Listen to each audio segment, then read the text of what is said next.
Hello, Psychic Susie Therese here on Mother's Day.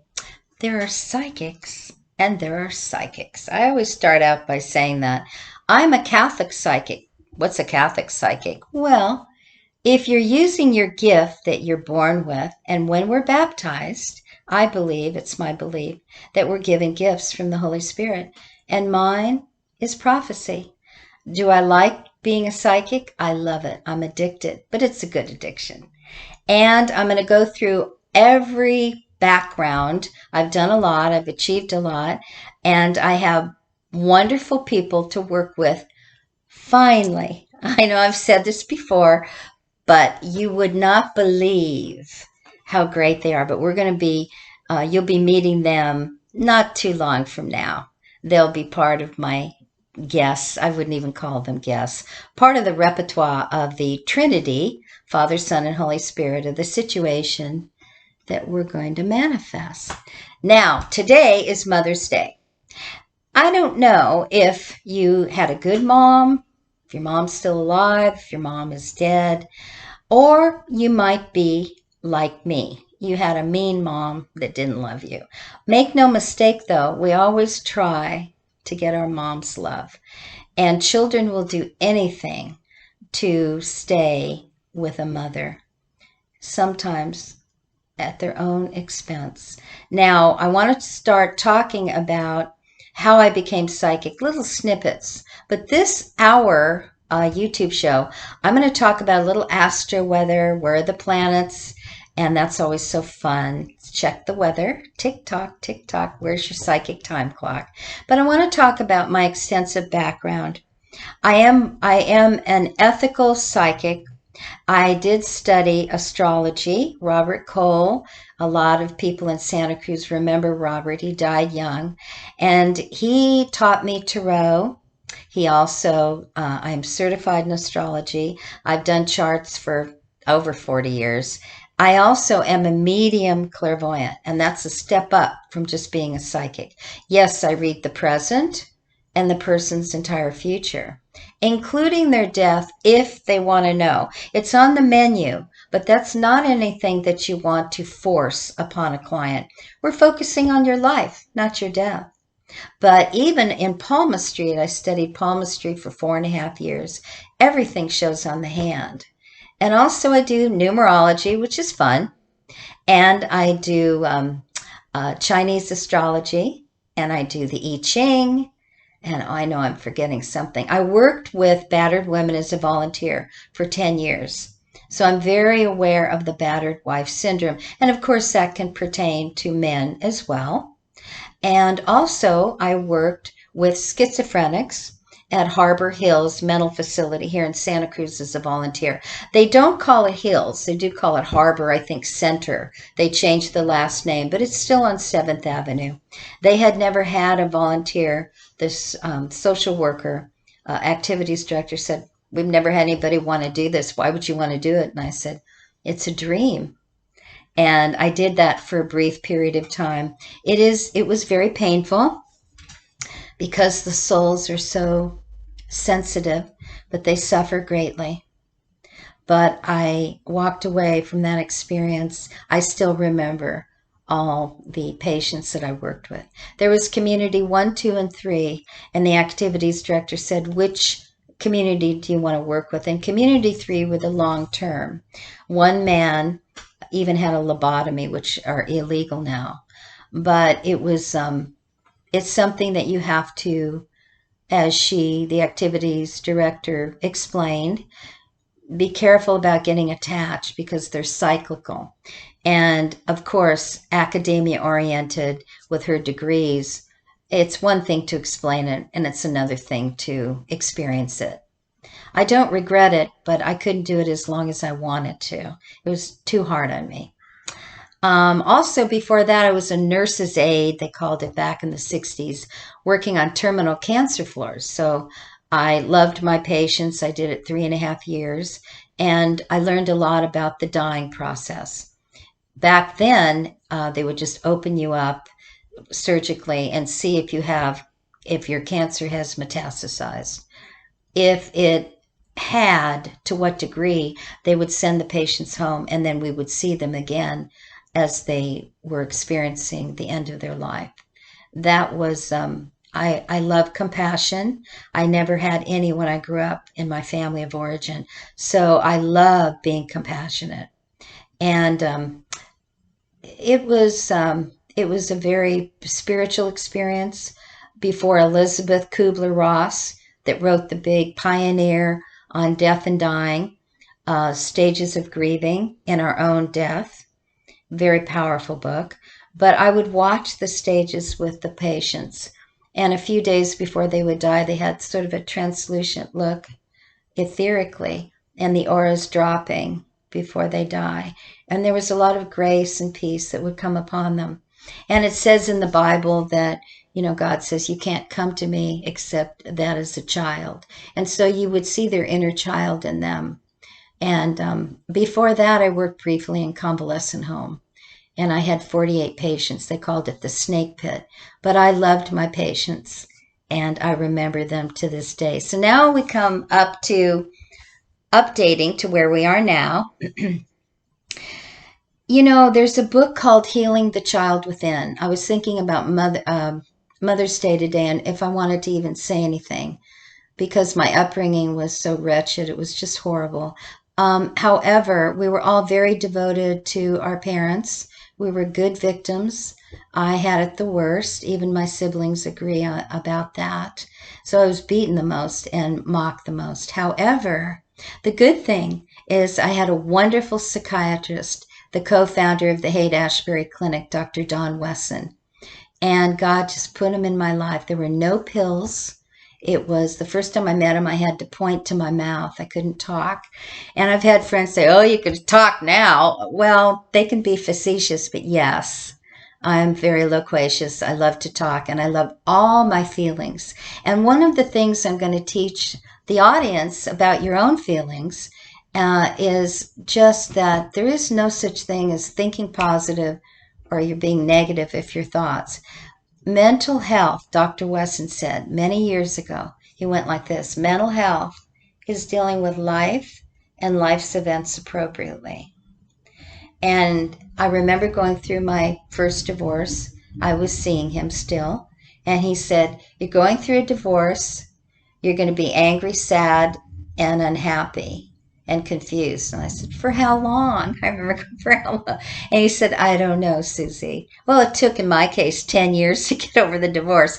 But there are 2 times in life, he said, when people are at each other's throat: death and divorce. So when I give readings and people ask about wills, you can see the family of origin are almost fighting for the space of where they were in the composition of their family of origin.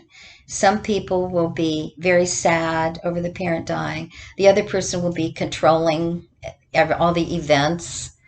And someone else might be the silent child, the one who's quiet, confused. But we all have a position of origin.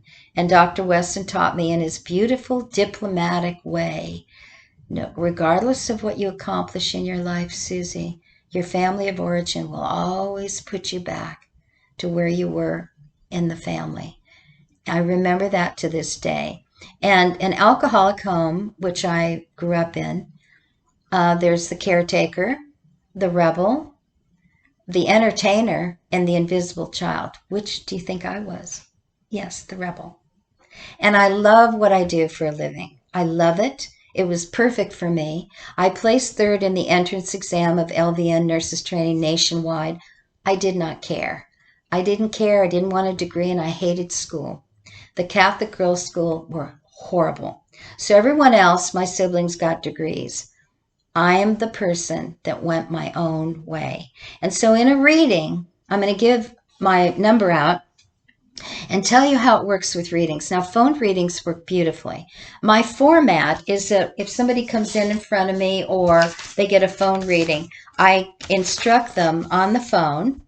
I don't charge, to let you know. You get a piece of paper and you write in the middle of the page, your first and last name, no middle name, that's your business signature, your age in quotes, the age you are now, and the line underneath it, your month, day, and birth. month, day, and year. Name, age, and quotes birthday.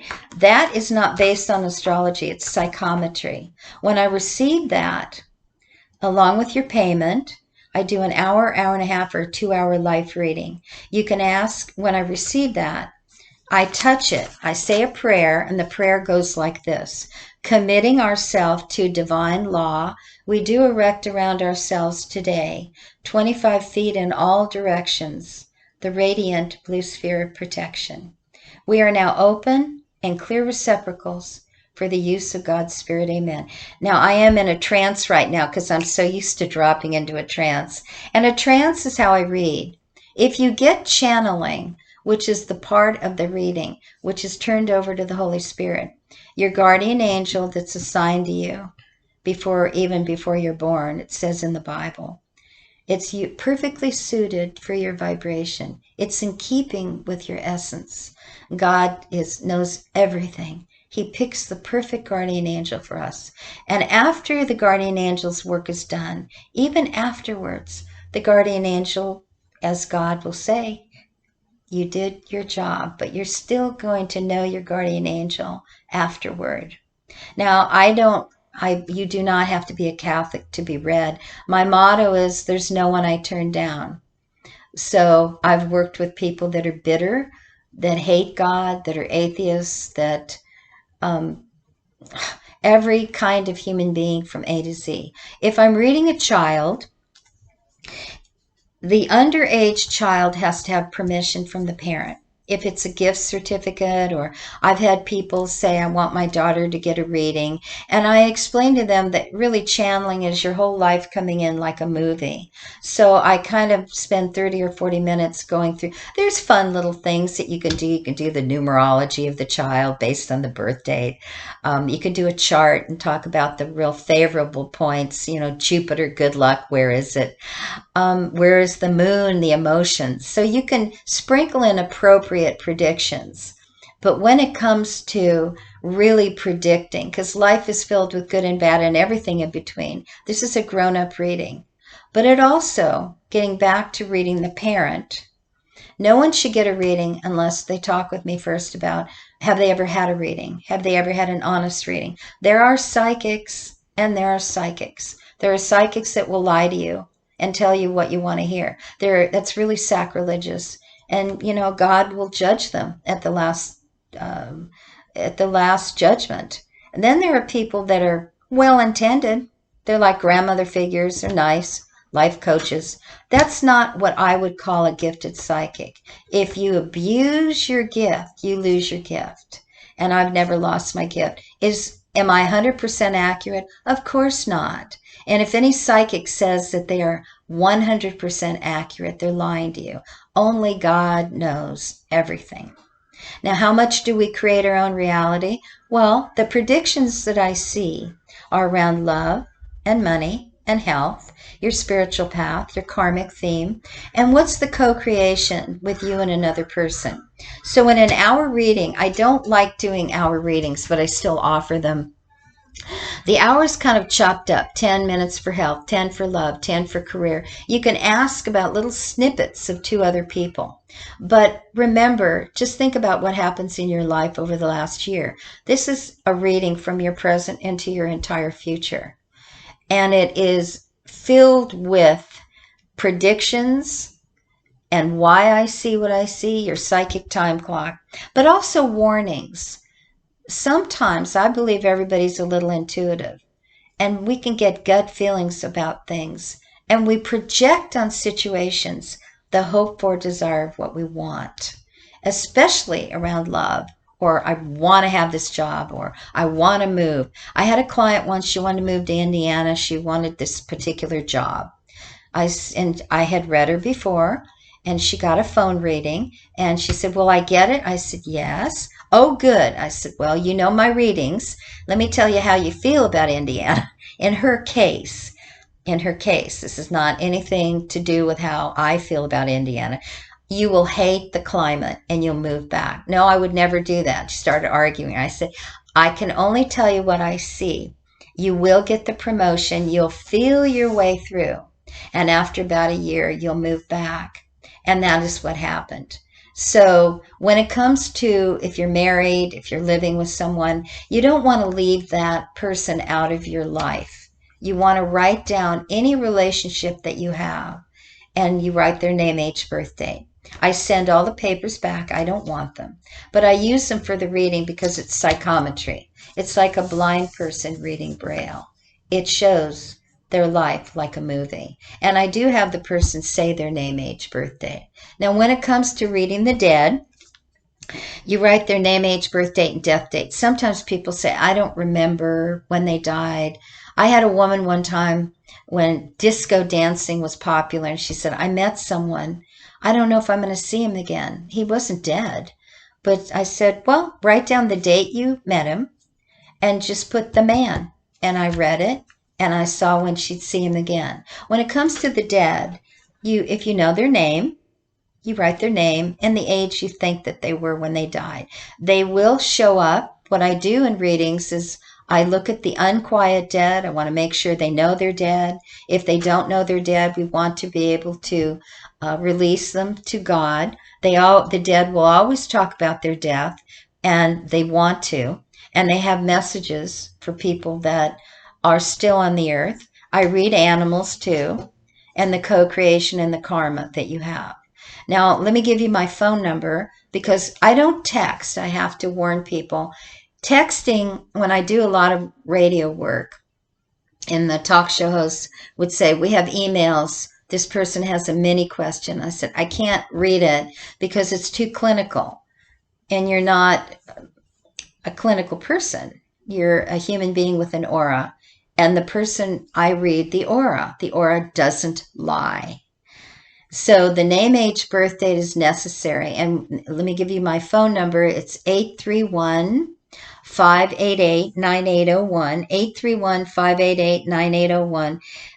Now, what happens in a phone, when you call up for a reading, you can certainly find out my price and what is offered in the hour and a half and 2 hour reading. I prefer them because I don't determine how much money you should spend, whether you should get an hour, hour and a half, 2 hour.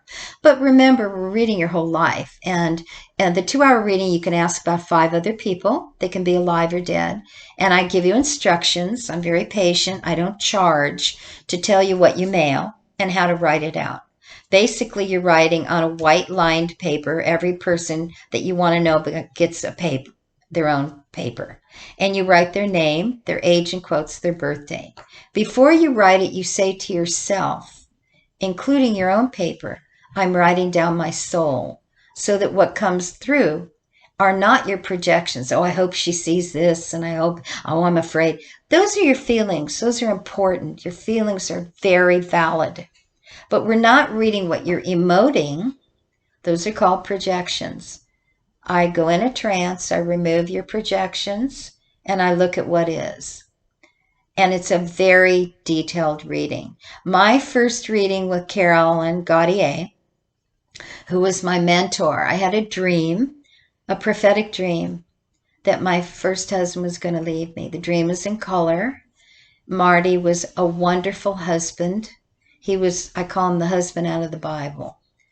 And he would, when are you going to marry me? When are you going to marry me? When are you going to marry me? He was a Leo. He was wonderful.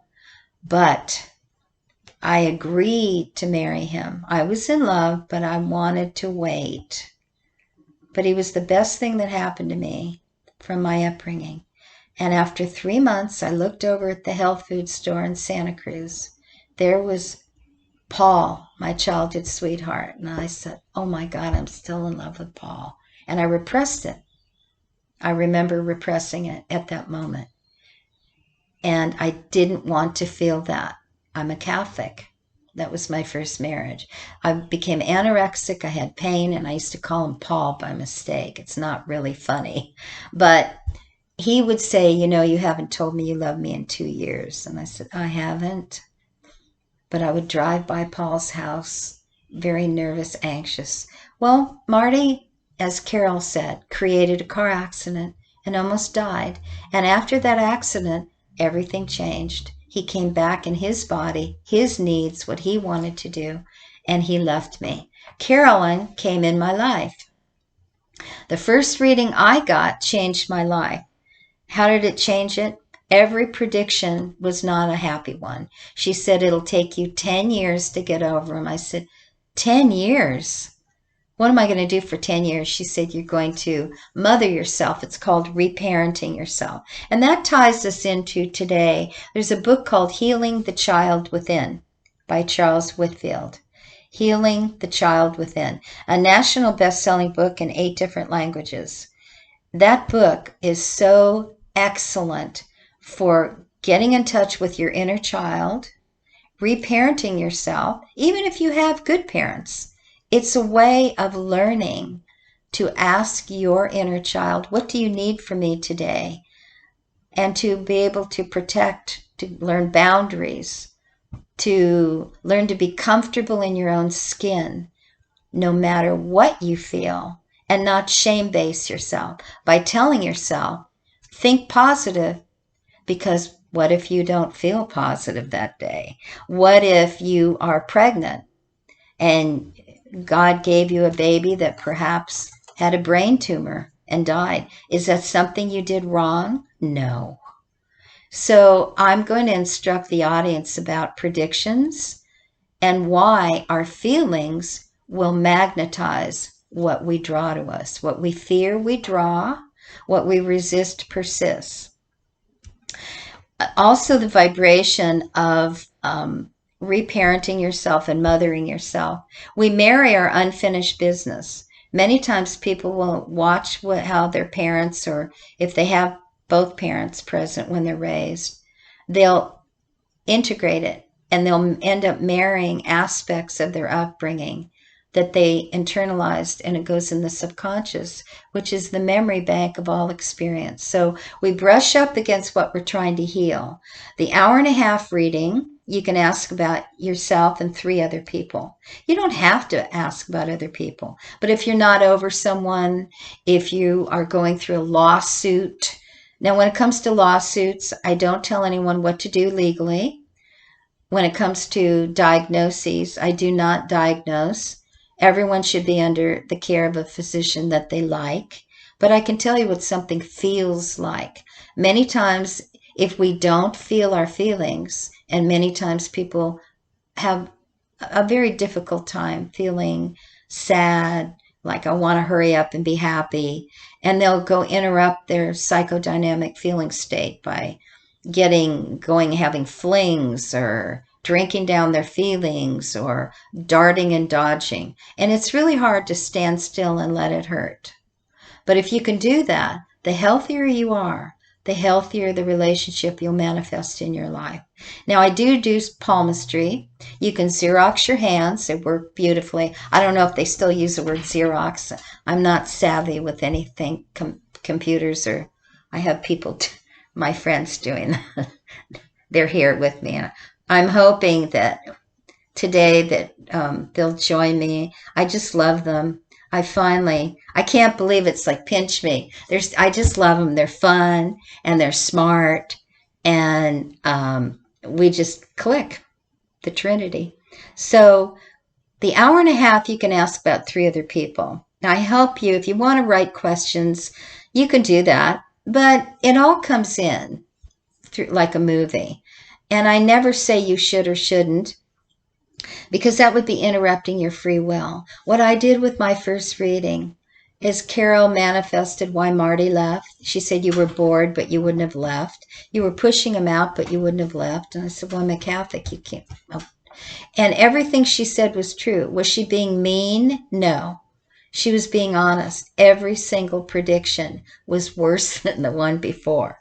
But she said, don't ever marry. I remember her saying, I'm not supposed to tell you what to do. After the reading, she said, but don't ever marry anyone that bores you again. I said, I was bored, but now I want him back. She said, Susie, Marty's happier without you. And I mean, it was a brutal, detailed reading, which changed my life. I learned to own responsibility for really manifesting marrying too young, someone I wasn't that in love with. And the funny part, when he left, Paul was going through divorce, the one that I was in love with. He would come over and comfort me over Marty. He went through a divorce at the same time. but I wasn't in love with them anymore. So taking your own barometer, you can't know how you feel about someone if you're over them unless you see them or speak with them. That's your barometer. It's like taking your own pulse. Now we're going to talk about charts. Let me give my number out again. 831-588-9801. 831-588-9801. Certified in astrology. I do channeling. I do palmistry. You just Xerox your hands. If you're right-handed, that's the hand you make, free will. The left hand is your fate hand. Then you take your hands and you turn your hand, not thumb down on the machine. There are 4 plates. Right hand, indicate if you're right-handed. Then your left hand, which is fate, or it's reverse. If you're left-handed, that's your free will hand, and your right hand would be fate. If you're ambidextrous, palmists say you have actually more free will over your life. I don't know if that's so true, but that's what they contend. There was a palmist named Chiro. He wrote 2 books, You and Your Hand. Very, very small, finite print. Hard to get, but I do have his book, and I read it voraciously. Everything does show on the hand. The marriage lines are love lines. The thin lines are lovers. The deep lines are marriage. So you Xerox your fist, and you take a picture of it on both the right and the left hand. And I love it because it turns out like, I used to work in hospitals, like a chest x-ray. I mean, the lines are extremely clear and easy to read. And the 2-hour reading, a little combo reading, where people like the channeling, but then they also want to know about what's happening with their reading, with their astrology. Now, right now, I'm going to do a little astroweather. We're going to talk about that every time I do a show. Right now, Uranus just went in Taurus. What is Uranus? It's called the unexpected revolutionary planet. It was in Aries for 8 years. The last few months, last year, it entered Taurus. Taurus is Earth. Earth does not like change. It's a fixed sign. To have Uranus, which keeps things hopping, unexpected good, unexpected bad, and unexpected accidents sometimes. That doesn't mean it's a given that will in fact occur, but it is the information. You could certainly read more about it. The system I use for astrology is the correct one, according to my opinion, which is called Placidus, Placidus, the Placidus system. And I'm going to be doing some charts here with my 2 beautiful friends, and we're going to go through their entire chart and also the transits of their chart. The other thing is, right now this month, Venus, the planet of love, women, what you consider beautiful, anima, animas, Freudian term. Venus is in Cancer, so people are going to be very timid, shy. Cancer, the crab, the hard shell, the tender soul. Family. And they're going to find with Mother's Day that they may be sentimental. Cancers are very reflective. Sometimes they live in the past a little too much. And if you ever seen, like Robert Cole, my astrology teacher, taught me, a crab hanging onto a stick. At the bottom of the ocean, they go to the left or the right only a few feet. So they don't move around, flit around. They don't fall in love easily. And when they do, they really take a long time to really get to know the person. Right now, it's a brief transit. Then in about a week, we're going to move from Venus into Cancer to Leo, the lion. They're going to see a very, very worked up, inflammatory response to love. Hi, want to get married. It's going to be very sudden, very passionate, and some tempers. So we're going to see flare-ups. Also, Saturn, the planet of father time, fate, facing self, a strict taskmaster. He gives you back no more and no less than you deserve, based on the work you've done yourself so far in your life. It just ended in Aquarius, and now it's in Pisces. Pisces, art, music, literature, but addiction, escapism. The 2 fish attached. One fish jumping down towards the subconscious, the muddy waters, the unconscious, the nebulous, the convoluted. And the other fish jumping up, bringing up vital life force. And it rules the feet. So to have Saturn in Pisces for the next, it's a 3-year transit. Sometimes it retrogrades, goes back to Aquarius. But for the most part, good luck to the addicts, because you will not get away with anything regarding addiction during this 3-year. It also will give formation, because it's fate, to people that have wanted their art and beauty. If they're going to turn it into a profession, art, music, literature. Many musicians have Pisces in their chart. It's a very creative, and the writers and the poets and the dreamers. But because Saturn is so facing self, and you get in touch with, it's your past, or can be legal matters. And it's hard for a Pisces. They're elusive. Try to hold on to a fish, and they are very good at navigating away from the truth sometimes. And they're very charming. But this time with Saturn, those fish are going to be a little bit placid, and they're going to have to sort of grow up. Now we move on to my phone number again, 831-588-9801, 831-588-9801. We're also going to do a show on ghosts, the unquiet dead, how to release earthbound souls, the realtors of the world. Sage does nothing. No offense to the other psychics that believe that. That does nothing. It's placebo. What works the best is to get blessed holy water and to go through the rooms and say, if there's any negativity, I release you in the white light of the Holy Spirit. And it doesn't guarantee. I've worked with earthbound souls before in homes. It takes a long time to release ghosts, because even if I had some students many years ago, they said, our apartment is really new. And I said, well, feel the dense energy. And they said, that's why we called you. And I said, there was a fire here at one time. So we all sat in the ground and we released that, and it did help. It took a couple of sessions, but sage really does nothing, and there's no such thing as cleaning your aura. The aura doesn't lie. It's composed of 3 levels: spiritual, God's will for you, God's plan for you. He has a plan for everyone. Then ego, I want, I don't want. We're human. We want what we want. But as we go through life, we start to realize we can't just command what we want. And if you're too much into I want,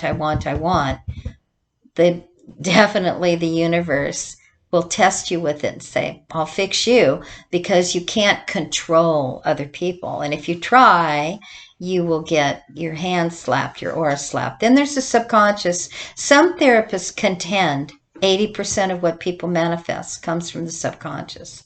I agree with that from what I've seen. I'm not a therapist, but I've had a lot of therapy with Dr. Wesson and then a second therapist. And I've given readings, and I see people replicate the same pattern with love many times. And they'll say, I'm never going to create anyone that abandons me again.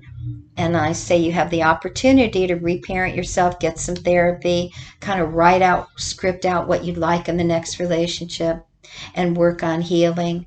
But if you don't do that, things will just pick up where they leave off. So you magnetize the same scenario. But you can work through it. That's the wonderful thing about free will.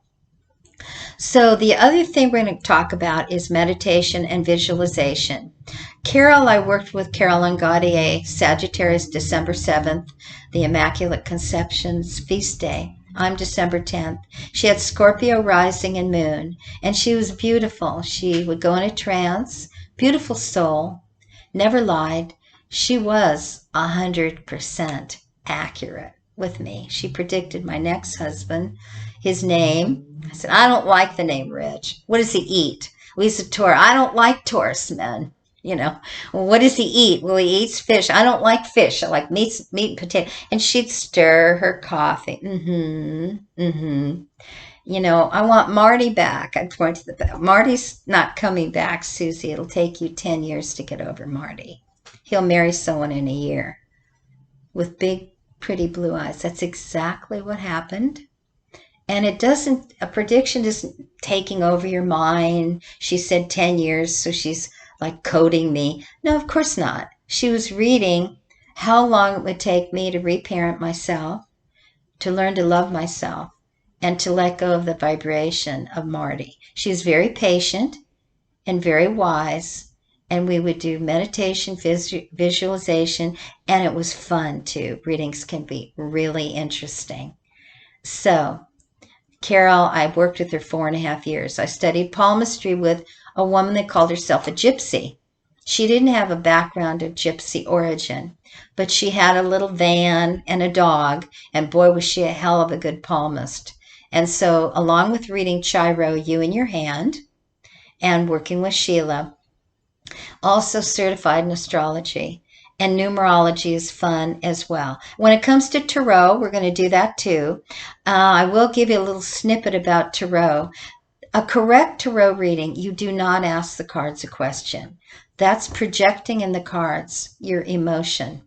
The cards will play tricks with you, and you have to be in a disturbance-free atmosphere, and you simply ask the cards, please tell me about my life for the next few months. Month, 3 months, 6 months. It doesn't usually go too far ahead. Something will tell you when to stop. Take the left hand, if you're right-handed, cut it into 3 piles, going from right to left. Don't cut them equally, just cut them where you're instructed to cut them. Then you take whatever pile you're drawn to, take a moment to really look, and put it all, the second pile and top of the third pile, and the third in top of the extreme left. The reason for the reading is always on the bottom of the deck. I've never heard any other person explain that, but that's how I was taught. I do my cards every day. I'm going to give the phone number out again, 831-588-9801. So we're going to do meditation, visualization, tarot, teaching tarot, and also channeling. Charts. You have to order your chart, and then I can do a chart comparison along with the 2-hour live channel session. The other thing too is I will do a show on the battered wife syndrome that can also apply to men or anyone that's being battered, and also how to pick a good therapist. There's really a good way to do that. It's not that difficult. It does require praying for the right person to come in your life, and to kind of explain what to expect from a reading, what to expect from a therapist. I'm not a counselor, but the people that I see that have been the happiest have been in therapy for a while, not for a few weeks. And also addiction. Because my parents were severe addicts, I'm going to talk about what I learned about addiction. And really, I can say this, the people are very much in pain. The inner child, it's from childhood, and the inability to work through anything appropriately. There is another, the last show I'm going to do is called The Dangers of Unresolved Grief. And this was about my beautiful childhood sweetheart, Dixon Colbert III, and what happened to him by not recovering appropriately. And he was the funniest, most brilliant person. And I knew when I met him, I'm never going to meet anyone like him again, man, woman, or child. And I haven't. He was fascinating. And it will be his story and how unresolved grief manifested itself.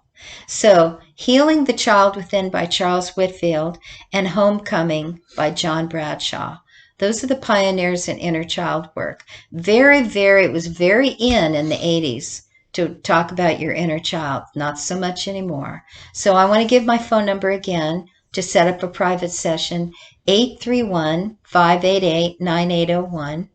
831-588-9801. Feel free to call me. I don't text. There's nothing, it's too clinical, how to be a better robot. It's too clinical to try to discuss anything by texting. I usually spend 30 to 40 minutes explaining my fee. It's an hour, hour and a half, or 2 hour reading. I recommend that you record it. You can come to me. I can come to you. But I read people from all over. Oh, I was on K-Wave Radio for 6 years, Psychic Susie. 3.5 years on the beach, 1017. KGO twice for 2.5 hour stints. 9 million listeners. 2.5 years on the Woody Show with 7 morning show disc jockeys. And I know there. KNRY for a year. I had a column, a Dear Psychic Susie column in the Santa Cruz Sentinel briefly. And also I did community television, my own TV show. I didn't really like that because the program director said it's very popular, but you've got to be more animated. And I'm not interested in how I look. I'm interested in conveying the appropriate information. Is there anything else I'm going to ask you guys that I need to convey? I'd say, what are some steps that people can take to follow you? I have no idea. You're going to have to articulate that. Yeah. So where can people find you? And do you want to say your name? Yes. My name is Sean. You want to turn it around? Sure. Yeah. This is one of my wonderful business partners. Got 2 here. Yeah. Yes. My name is Sean Backus. I work with Susie Stevens for about a couple weeks now, and we're just putting this podcast together for her, essentially to give you guys some great value, and I hope you guys like the content she puts out. And my name is Mickey, and he already said everything, and that is what we're going to do, isn't it? Yeah. Yeah. And they're going to tell their story. We're going to do interviews, have a lot of fun. Oh, Psychic Susie Therese, I have some TikTok. But people also, from years ago, Psychic Susie Stevens. So, yeah, I'm so oblivious to the technology. That's why they're here. Absolutely. Well, we will put So right now you can follow Psychic Susie Stevens on YouTube, Spotify, and Stitcher. We'll put everything link in the bio. Wait, and you're going to love to. There's just so much fun, and I'm so happy. I've been praying to God for the right people, and I turn everything over to God, and I was so disappointed. So many people fell through. I just trust everyone, and I said to God, please, God, if it's your will, please send me the right people, because I'm 74 and I'm really good with death, and I'm not afraid of death, but I'm not going to be here that long, maybe 2 or 3 years. And we die the way we live. I'll be alone when I die. It'll be a heart attack. And I ask God, please allow me to be able to say an act of contrition before I die. So I'm so grateful to have them. They're good-hearted, they're kind, and they're funny. And you're going to love following them, too. Is there any last thing you'd like to say to the audience before? Just love yourself, and please get the book, Healing the Child Within. And my pet peeve, if somebody tells you, hurry up and get over something, or they mock you, or they shame base you, you have your own psychic time clock. You feel the way you feel because you feel it. And the key is to be kind to your inner child who's been waiting for you their whole life. Don't abandon yourself. Adios.